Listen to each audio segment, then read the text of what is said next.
Abantu ngiye kukubwira uyu munsi bafite uduhigo tudasanzwe twa Guinness Record ndetse dutangaje. Reka mbere kuri Diana Armstrong ufite inzara ndende ku isi zireshya na metero 1 na santimetero 300, utuye muri Minneapolis, Minnesota. Kuva mu 1997 narongera gukiza inzara, bivuze ko amaze imyaka irenga 26 adaca inzara ze. Undi utangaje muri Guinness Record yitwa Ram Singh Chauhan, ufite mustache cyangwa ubwanwa bwo hejuru y'umunwa bureshya na metero 2.14, atuye muri Italy. Aka gahigo agafite kuva mu 2010. Ni bisanzwe koko kuko uyu Devendra Sutar afite intoki n'amano byose hamwe 28. Aba mu gace ka Himatnagar, Minur Gamwa.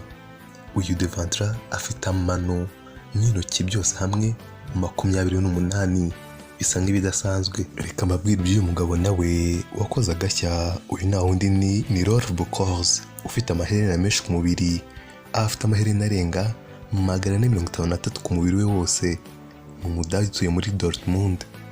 Kuva kana mu 2010 kugeza aka kanya akagera cyagafite. Igitangaje, aya maherena 158 ayafite ku ruhande rw'umunwa we, none 31 akagera ku matwi yombi.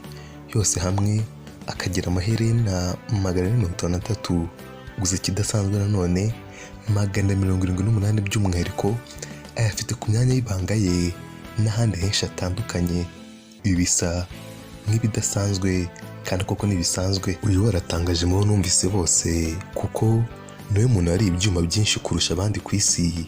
Yitwa Michel Lotito, yapfuye muri 2007, ndetse mu byuma yariye harimo indege ya Cessna 150. Bivuze ko yari indege yose wenyine arayirya arayimara. Bivugwa ko yari arwaye indwara yitwa pika yatumaga atarya ibiryo bisanzwe, akarya ibirahure n'ibishingwe, ndetse yaje kuryamo indege icyuma ku kindi, indege yose arayirangiza.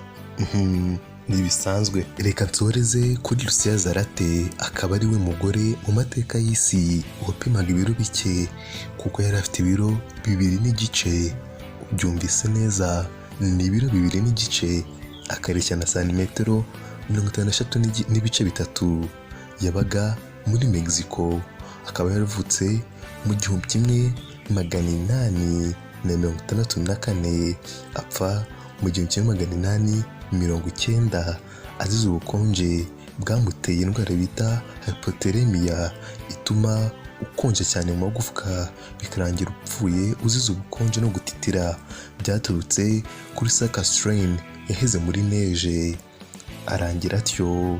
Ngewe wakugejejeho ibi ndi Shema Jean-Luc.